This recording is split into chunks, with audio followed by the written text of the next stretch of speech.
The heavy metal door slid open with a soft hiss that echoed down the empty corridor of the Zenthari royal palace. Lily Carter stood frozen in the doorway. Her breath caught in her throat. She had taken a wrong turn after her meeting with the trade envoy. Lost in the palace's maze of shifting walls and glowing corridors, now she found herself in a room she was never meant to see. The private chamber of Princess Naira of Zenthar. The air inside shimmered with pale blue light that poured through crystalline windows shaped like night blooms. The floor was smooth obsidian, reflecting the soft glow like still water, and there, seated on a floating throne of black stone, was the princess herself. Princess Naira was unlike anything Lily had ever seen. Her skin held the deep violet hue of twilight, smooth and cool as polished glass. Her eyes glowed faintly, violet slits that watched Lily without blinking. She had 4 slender arms, each draped in flowing silver robes that seemed to move with a life of their own. Her hair drifted around her like liquid starlight, weightless in the quiet air. Lily's training kicked in. She should bow, apologize, and leave immediately. But her feet would not move. Something in the princess's gaze held her in place. Not anger, not surprise, but recognition. "You are late," Naira said, her voice like wind through chimes. Lily blinked. "Your Highness, I didn't mean to." "You were meant to come," Naira interrupted, rising from her throne. The air around her hummed softly, as if the room itself bowed to her presence. "Your face has appeared in the dream pool for 7 cycles. The ancestors showed me you." Lily's heart pounded. The dream pool was sacred, a basin of liquid memory deep beneath the palace where the Zenthari saw visions of fate. No outsider had ever been shown in it, not once in recorded history. "Me," Lily whispered, her voice barely audible. "Why would they show me?" Naira drifted closer, her bare feet hovering just above the floor. "Because you carry the spark," she said, reaching out with 2 of her hands. One gently touched Lily's cheek, cool and calm. The other hovered over her chest where her heart raced. "The spark that will awaken the sleeping heart of Zenthar." Lily shook her head. "I'm just a human diplomat. I handle trade agreements, mediate disputes, file reports. I'm nobody special." "Nobody does not make the stars tremble," Naira replied. "Your blood sings a song the old ones remember.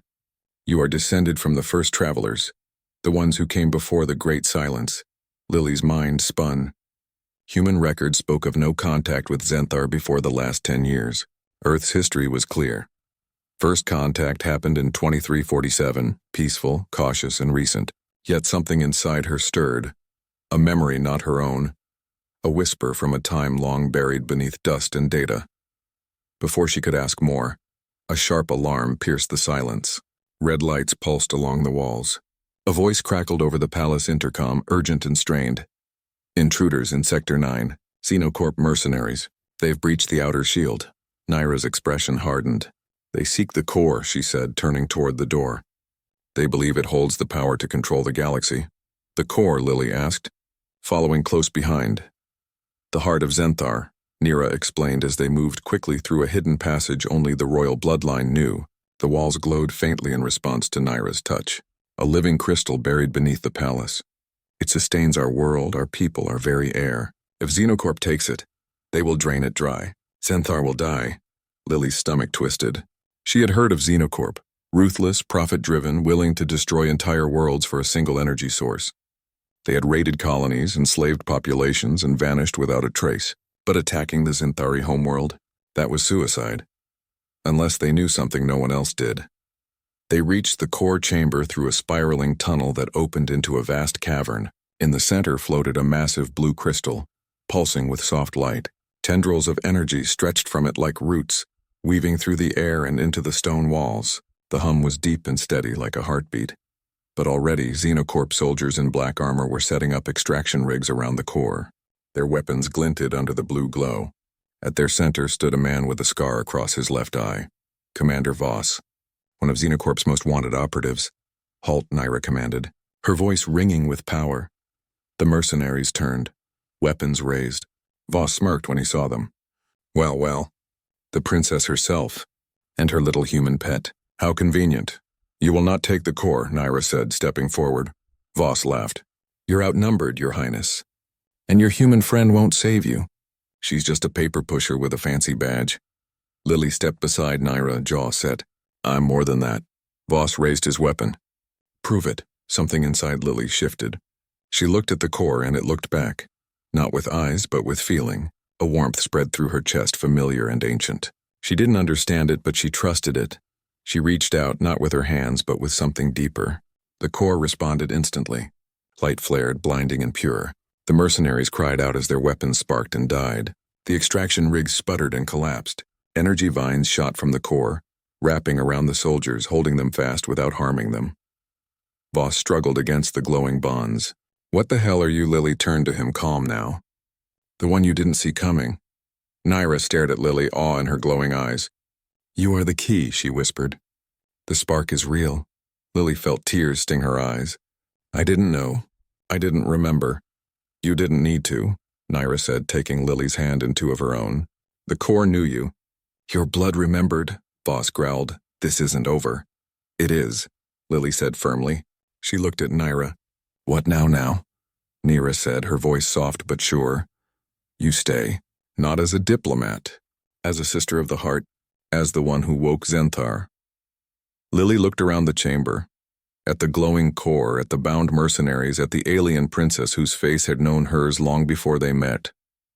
For the first time in her life, she felt like she belonged somewhere beyond Earth. "Okay," she said simply. The alarm ceased. The red lights faded. The palace settled into a calm, steady hum, as if breathing a sigh of relief. Outside, the twin moons of Zenthar rose over the silver spires, casting long shadows that danced like old friends. In the days that followed, Lily learned the truth. Her great-grandmother had been part of a secret mission centuries ago, sent by a forgotten Earth government to make contact with Zenthar. The mission failed, or so Earth believed. In truth, the Zenthari had hidden the travelers, honored them, and waited for their bloodline to return. Lily was that return. She trained with Naira, learning to speak with the core, to heal the land, to walk between worlds and dreams. She wore Zenthari robes now, her human clothes folded away. She still missed Earth, the smell of rain, the sound of city traffic. But here, she found a purpose deeper than diplomacy.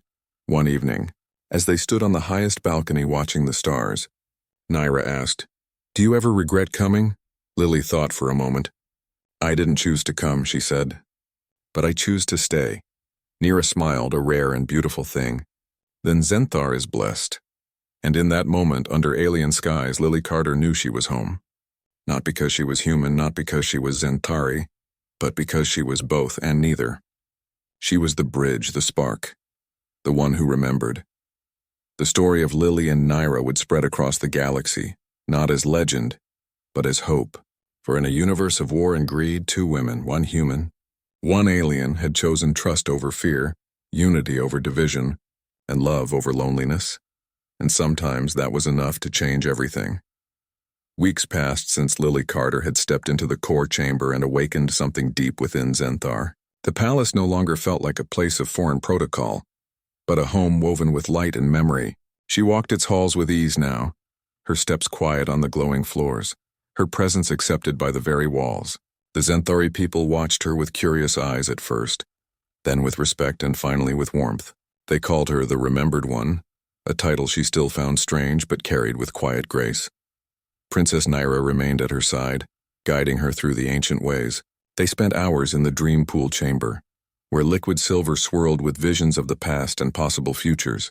Lily learned to read the ripples, to hear the whispers of her ancestors who had walked these halls long ago. Her great-grandmother, Elena Carter, had not been a soldier or a scientist, but a healer. She had come to Zenthar not to conquer or trade, but to learn and to protect. When Earth's government abandoned the mission, fearing the unknown, Elena chose to stay. She married into the royal line, her blood mingling with Zenthari essence, creating a legacy that slept for generations until Lily arrived. One morning, as twin suns rose over the violet mountains, Naira led Lily to the edge of the palace gardens. Vines of starlight bloomed there, their petals opening only in silence. "Today," Naira said, "you will speak to the core alone." Lily's stomach tightened. "Alone, the bond is yours," Naira replied. "I can guide you, but I cannot walk this path for you. The core knows your voice. It is time you listen to its song." Lily nodded, though fear flickered in her chest. She walked the winding path to the core chamber, now unguarded. The heavy doors opened for her without sound. Inside, the great crystal pulsed gently as if breathing. She sat on the smooth floor before it, closed her eyes and waited. At first there was only silence, then a hum, not in her ears but in her bones. Images flashed behind her eyelids. Earth's oceans, Zenthar's forests, a ship falling from the sky, hands clasping across species, a child born of two worlds. The core was not speaking in words but in feeling. It showed her pain, hope, loss, and renewal, and then a warning.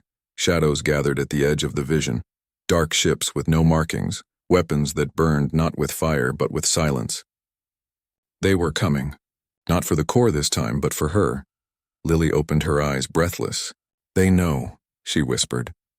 Back in the council chamber, she told Nira and the elders what she had seen. The room fell still. Elder Kale, his skin etched with centuries of wisdom, stroked his chin. "The Voidwalkers," he murmured. "They have not been seen since the last great war." "Who are they?" Lily asked. "Not a race," Nira said grimly.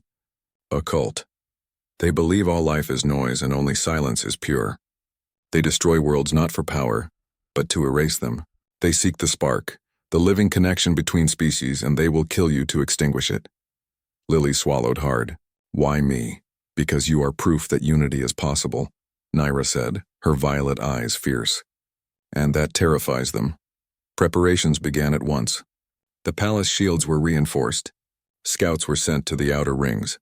But Lily knew hiding would not be enough. The Voidwalkers would find her.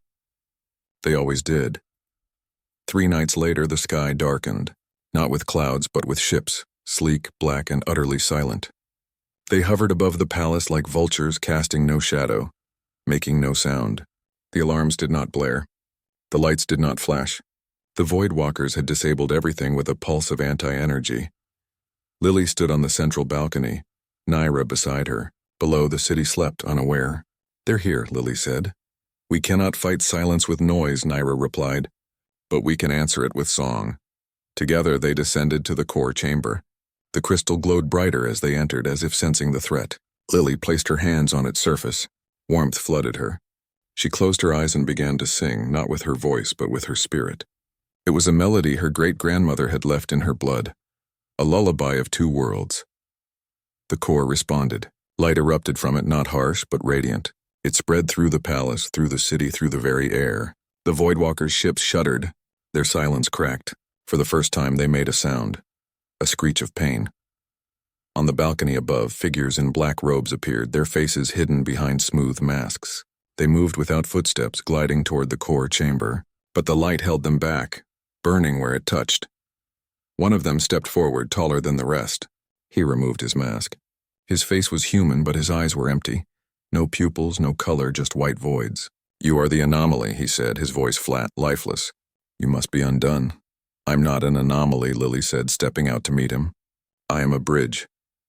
"Bridges are broken," he replied, raising a hand. Darkness gathered in his palm. Before he could strike, Nira moved. With 2 arms she shielded Lily. With the other 2 she cast a web of light from her own essence. The Voidwalker staggered back, his darkness flickering. "You cannot win," he hissed. "Silence always returns." "Not while we remember," Lily said. She reached deep into the core's song, into the memory of every hand that had ever reached across difference. Every word spoken in kindness, every life saved by compassion. She pulled that memory into herself and released it as a wave of pure resonance. The Voidwalker screamed, not in pain, but in recognition. For a moment their masks cracked, and beneath them, faces flickered. Human, Zenthari, and others, all twisted by grief and fear. They had not chosen silence. They had been broken by noise, by war, betrayal, loss, and silence became their only refuge. Lily's wave did not destroy them. It healed them. One by one, they fell to their knees, tears streaming down their faces. The darkness in their eyes faded, replaced by confusion, then sorrow, then relief. The leader looked at Lily, his voice trembling. "We forgot how to hope." "Then remember," she said gently. The ships above powered down. The silence lifted. Dawn broke over Zenthar, golden and soft. In the days that followed, the former Voidwalkers were given sanctuary. They spoke little at first, but slowly. They began to share their stories. Many had lost everything in galactic wars. Their homes erased, their families gone. They believed nothing mattered, so they sought to erase all matter. But Lily's song reminded them that meaning was not in the grand scale. but in the small connections, the touch of a hand, the sound of a name, the light in another's eyes. Lily worked with them daily, not as a savior but as a listener. She taught them to sit by the dream pool, to hear the echoes of joy alongside the echoes of pain. Nira watched her with pride, her heart full. One evening, as they walked through the starlight gardens, Nira asked, "Do you ever wonder what your life would have been like if you'd stayed on Earth?" Lily smiled. "Sometimes. I imagine an office with bad coffee, long commutes, maybe a cat. But then I remember the core, the song, you. And I know I wouldn't trade this for anything." Nira took her hand. "You gave them back their voices." "We did," Lily corrected. "You stood with me. You always do."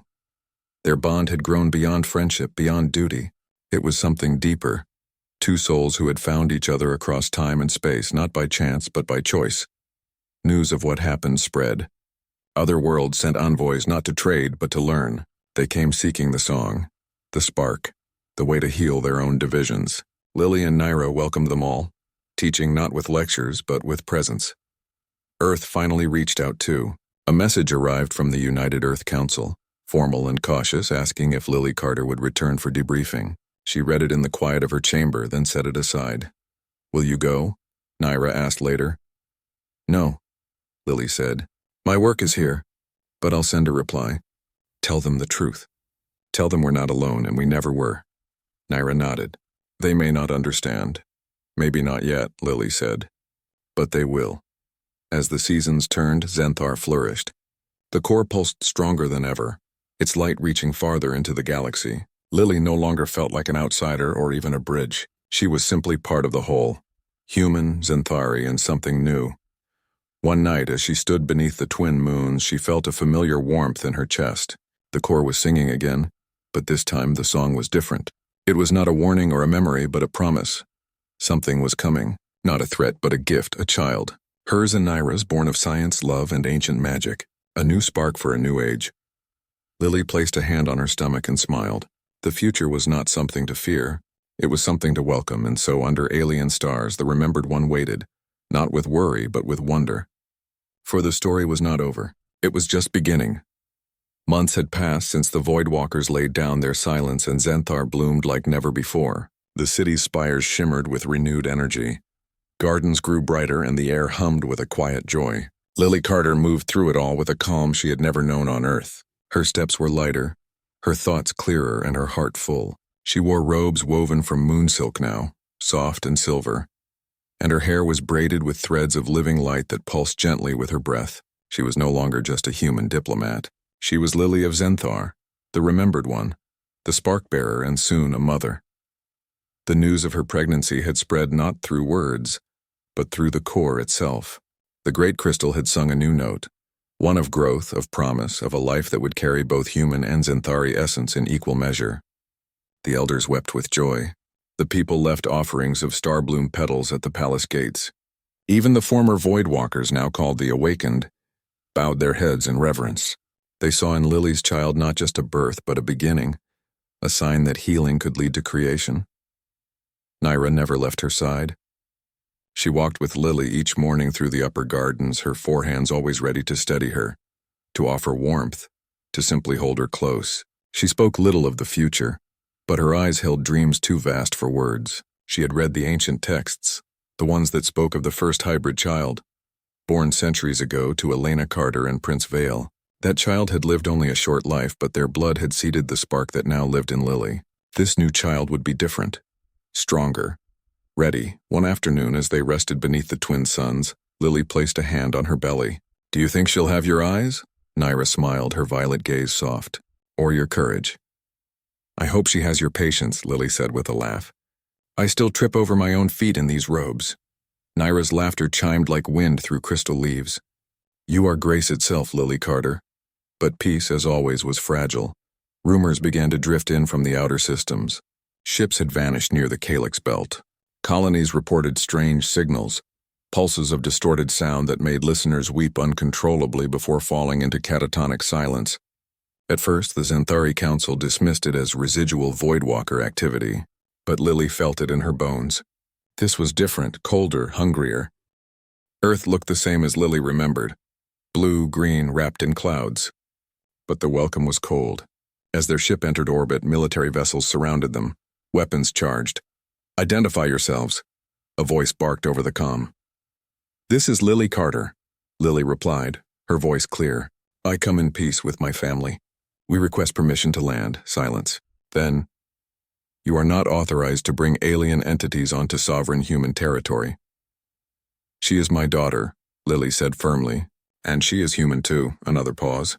"Finally, you will land at Sector 7, unarmed. Any deviation will be met with force." They landed on a barren tarmac, surrounded by soldiers in black armor. The air smelled of oil and rain. Lily stepped out first, Alara in her arms, wrapped in a soft silver blanket. Nira followed, her robe shimmering, her eyes calm despite the rifles pointed at her. A man in a sharp uniform approached, General Harlan, leader of the Purity Alliance. His face was hard, his eyes narrow. "You have defied Earth's laws," he said. "I have honored them," Lily replied. "I am a citizen. This is my home too." Harlan's gaze fell on Alara. "That thing is not human." Alara chose that moment to open her eyes. She looked at Harlan, then smiled. A wide, innocent smile that lit up her whole face. And she sang. It was not a loud song, just a single note, pure and clear like a bell ringing in still air. But it carried. The soldiers lowered their weapons slightly. The wind stilled. Even the clouds seemed to pause. Harlan blinked. What is that?" "Her name is Alara," Lily said softly. "She is my daughter. She is yours too, if you choose to see her." Harlan stepped back, shaken. "This is trickery. Alien magic." "No," Nira said, her voice gentle but firm. "It is truth. You feel it, do you not? Your heart knows her." Harlan's hand trembled at his side. For a moment something flickered in his eyes. Doubt, memory, maybe even longing. Then he straightened. "Take them to the holding facility." They were led to a stark white building, windowless, cold. But Lily did not resist. She knew this was part of the test, not of strength but of faith. That night, as Alara slept, Lily sat by the small cot, humming the old lullaby. Nira stood by the door, her presence a quiet shield. Outside, guards paced, their footsteps heavy. Then, a knock. A young woman entered, Lieutenant Maeve, one of the soldiers from the tarmac. Her eyes were red as if she'd been crying. I heard her," Maeve whispered. "That song. It reminded me of my little sister. She died in the Mars riots. I haven't been able to cry since. But tonight—" "I did?" Lily smiled. "She has that effect." Maeve looked at Alara, sleeping peacefully. "They're going to take her tomorrow. Run tests, maybe worse." "We know," Lily said. "Then why stay?" "Because if we run, they win," Lily said. "But if we stay and she sings, maybe someone else will remember too." Maeve nodded slowly. "I'll help you." The next morning, Harlan arrived with scientists and armed guards. But before they could enter the room, alarms blared. Not from the facility. From orbit, Centauri ships had arrived. Not to attack, but to broadcast. Every screen on Earth flickered to life. And on them appeared Alara, sitting in Lily's lap, singing the song of two worlds. Behind her, the core of Zenthar pulsed in harmony. The broadcast carried no words, only music. Music that spoke of love, loss, hope, and home. People stopped in streets. Soldiers lowered their guns. Leaders wept in their offices. The song did not force. It invited. In the holding room, Harlan stood frozen. Tears streamed down his face. "My son," he whispered. He loved music. He died because he played songs from other worlds. They called it treason, Lily stood. "It's never too late to listen." Harlan turned to his guards. "Stand down." That day, the Purity Alliance fell, not by violence, but by song. In the weeks that followed, Earth changed. Embassies opened. Children learned Zenthari chants in schools. Farmers planted starlight vines in their fields. And Lily, Nira, and Alara traveled from city to city, not as rulers, but as reminders that unity was not weakness, but strength. One evening, as they stood on a hill outside old Chicago, watching the sunset paint the sky in gold and violet, Alara pointed to the stars. "Home," she said. Lily looked at Nira, then at her daughter. "Yes," she said. "All of it is home." And high above, the core of Zenthar pulsed in time with 1,000 new sparks waking across the galaxy. Years flowed like starlight through the fingers of time. Alara was no longer a child but a young woman. Her presence a quiet force that moved through both Earth and Xanthar like a steady wind. She stood taller than most humans, her skin holding the soft twilight hue of her Xanthari mother. Her eyes deep brown like lilies but flecked with violet when the light caught them just right. She wore simple clothes, earth cotton and Xanthari silk woven together, and carried no title. Though many called her the Song Weaver, she did not seek power. She sought connection. Wherever she went, people gathered not to hear speeches but to sit in silence with her, to feel the hum of the universe through her breath. She taught without words. In refugee camps on Mars, she sat with displaced families and sang until their nightmares quieted. In the academies of Xanthar, she guided students to listen to the whispers in the walls, the stories in the soil. On the drifting colonies of the Outer Rim, she walked alone into war-torn zones and returned with former enemies holding hands. Their hatred dissolved not by argument but by shared song. Lily watched her daughter with pride and a quiet ache. She remembered the fear she once felt, that Ilara would be too much, too different, too seen. But Ilara had never been a weapon or a symbol. She was simply herself, and in being herself, she gave others permission to be whole. Naira, now co-regent of Xanthar alongside the council, had grown softer with time. Her once sharp edges had mellowed into wisdom. She still walked the palace gardens at dawn, but now Ilara often joined her, their voices blending in morning chants that made the starlight vines bloom early. One spring, as the twin moons aligned, a message arrived, not through comms, not through dream pools, but through the harmonic lance itself. It had rested in Ilara's chamber for years, silent but watchful. Now it glowed with a steady blue light, and a single note rang through the palace, clear and urgent. Ilara placed her hand on the lance. "It's calling us," she said. "Where?" Lily asked. "To the edge," Ilara replied. "Where the galaxy ends and the unknown begins." The elders gathered. Elder Kale, his voice thin but strong, spoke. "The old texts speak of the veil, a boundary beyond which no song has ever returned. It is not a place but a threshold, and something is stirring behind it." Lily felt a chill. "Is it a threat? Not as we know it," Ilara said. "It is lonely." That was enough. They prepared a small ship, built not for war but for listening. It was shaped like a seed, its hull grown from living metal that responded to emotion. Lily, Naira, and Ilara boarded it together, along with Maeve, now an ambassador between Earth and Xanthar, and one of the harmonized Drakthar, a being named Kalen who had become a quiet guardian of balance. The journey took weeks. They passed through nebulae that sang in colors, past dead stars that wept light, through silence so deep it felt like holding one's breath. Finally, they reached the veil. It was not a wall or a gate. It was a shimmer in space, like heat rising from desert sand. Beyond it, nothing moved. No stars, no light, no sound. Just stillness. Ilara stepped to the viewport. "It's waiting." "For what?" Maeve asked. "For someone to say hello," Ilara replied. She opened the ship's outer frequency, not to broadcast, but to receive. And then she sang. Not a loud song, not a battle hymn, just a simple melody. The first one Lily had ever sung to her as a baby. It carried through the veil like a hand reaching into the dark. For a long time, nothing happened. Then, a flicker. A single point of light appeared beyond the veil. Then another, and another. Soon thousands of them. Soft, warm, pulsing gently like heartbeats. They were not stars. They were beings. Ancient, vast, and silent, not from emptiness, but from waiting. One drifted closer. It had no shape, no face, only presence. It touched the veil, and where it did, color bloomed. Gold, rose, deep blue. The veil rippled, then parted like a curtain. Ilara stepped out onto the ship's outer platform. Unprotected, unafraid, the being surrounded her in light. And in that moment, knowledge passed between them, not in words but in feeling. These were the first singers, the ones who had woven the fabric of the universe with their voices long before stars were born. They had grown quiet when younger races turned song into weapon, harmony into control. They had withdrawn not in anger but in sorrow, and they had waited for someone to remember how to sing with love. Ilara turned back to the ship, her eyes full of tears and stars. "They want to come home," she said. The return journey was different. The ship was no longer alone.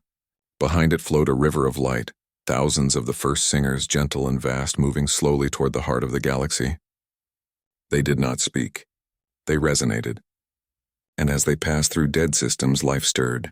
Frozen oceans melted. Barren planets sprouted green. Broken worlds began to heal. She went to the dream pool alone that night. The liquid silver swirled slowly, reluctantly. When the vision came, it was not of the past or a possible future. It was a memory, not hers but the core's. She saw a great war long before human ships ever left Earth. The Zentauri had not always been peaceful. Once they had wielded weapons of sound, harmonic blades that could shatter planets, resonance cannons that unraveled matter. They had fought a race called the Drakthar, beings of pure vibration who fed on chaos. The war ended when the Zentauri sealed the Drakthar in a prison of perfect silence, deep in the void between galaxies.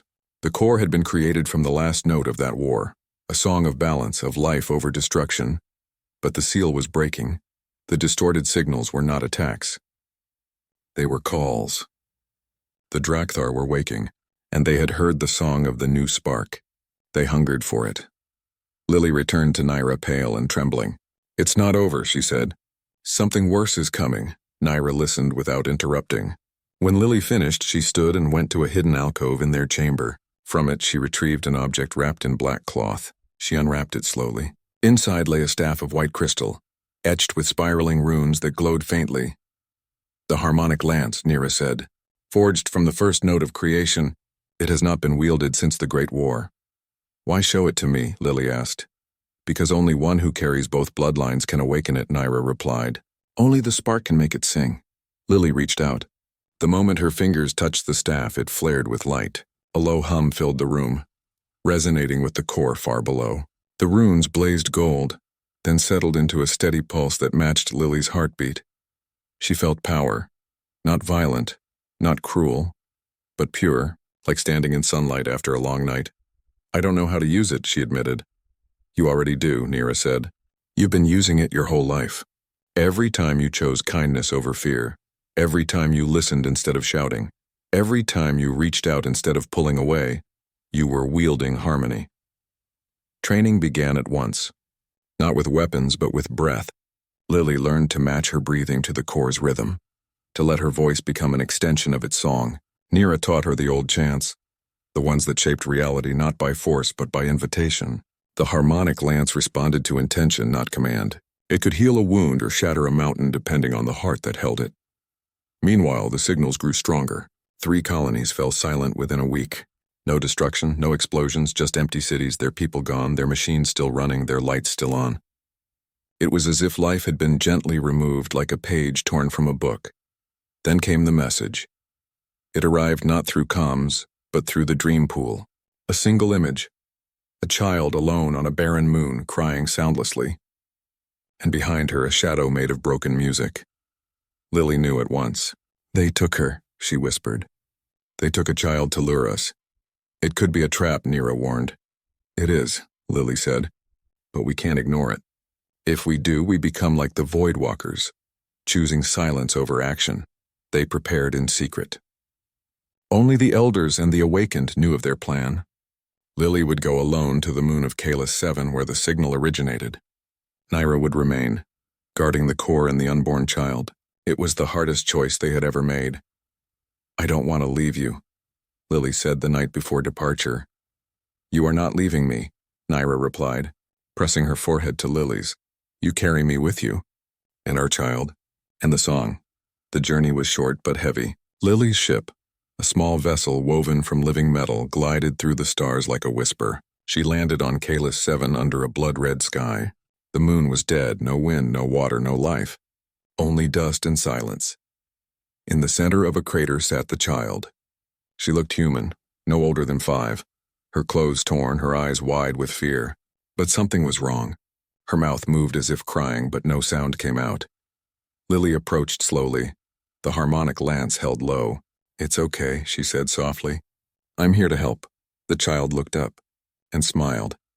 In that instant, the ground split open. Tendrils of dark energy shot up, wrapping around Lily's legs, her arms, her throat. The child's form shimmered and dissolved, revealing a towering figure made of fractured sound. Shards of screams, whispers, and static fused into a body. "The Drakthar, Spark Bearer," it hissed, its voice a chorus of broken voices. "You came. Good. Your song will feed the hunger." Lily struggled, but the bonds were made of anti-harmony. designed to silence, not to hold. Her voice caught in her throat.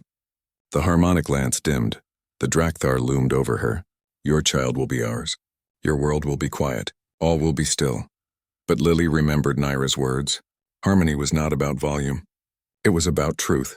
She closed her eyes, and instead of fighting the silence, she listened to it.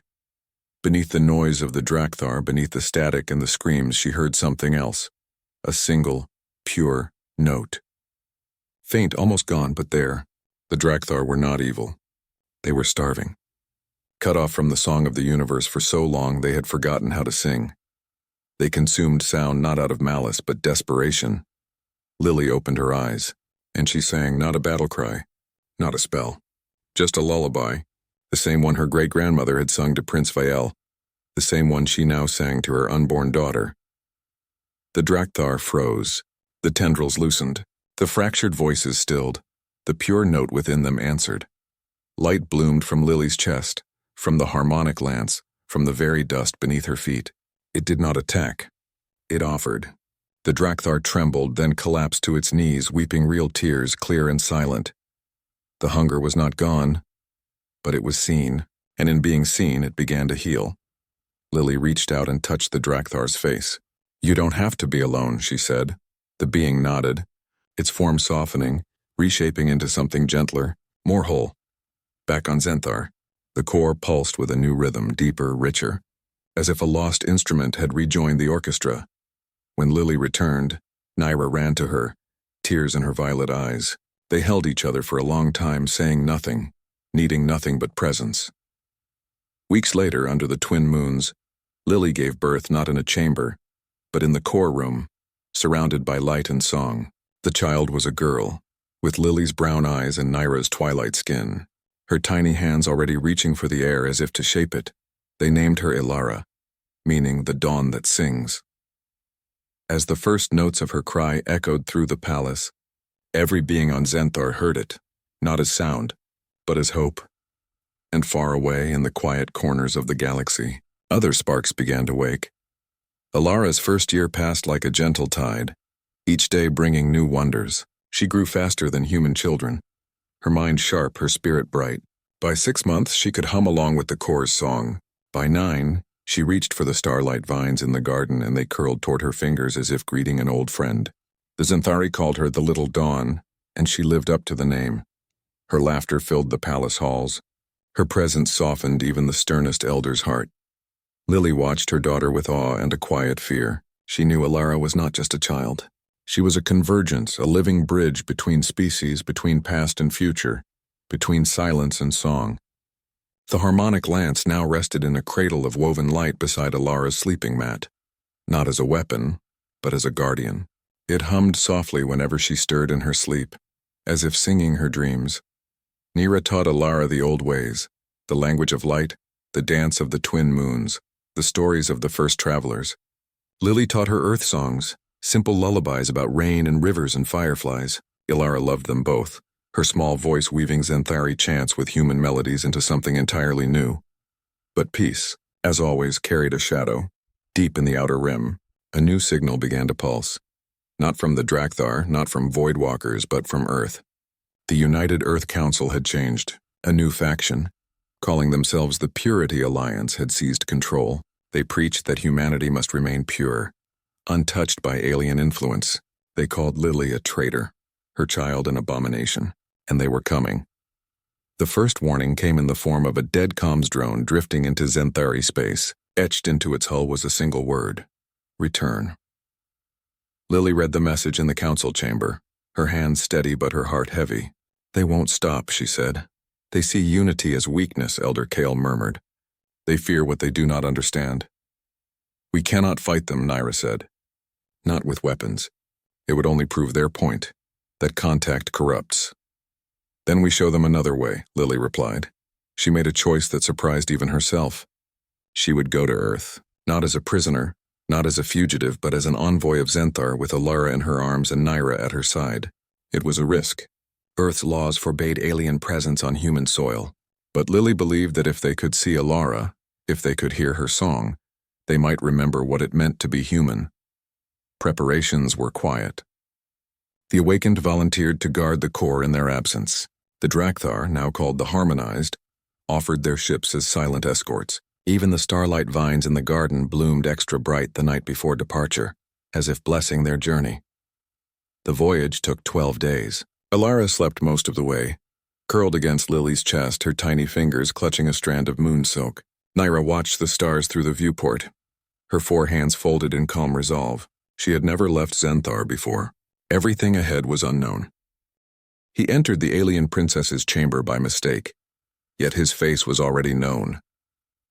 When they arrived at Zenthar, the core flared with joy. It rose from its chamber, floating into the sky, meeting the first singers in a dance of light and sound that lasted for days.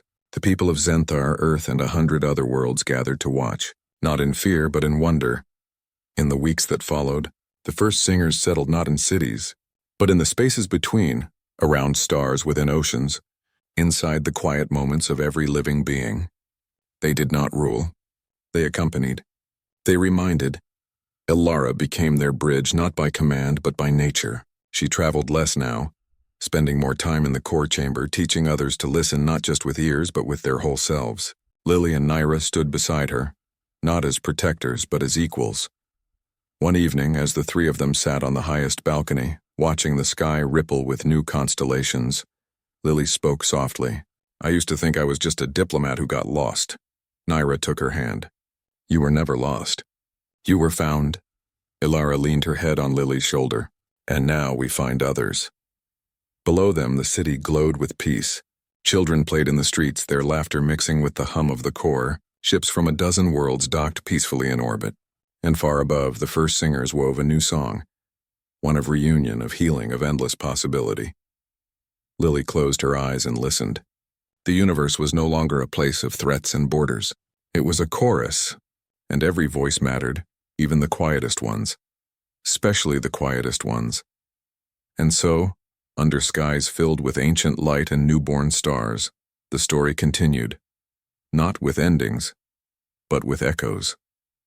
Each life a note, each choice a harmony, each act of kindness a verse in a song that would never end.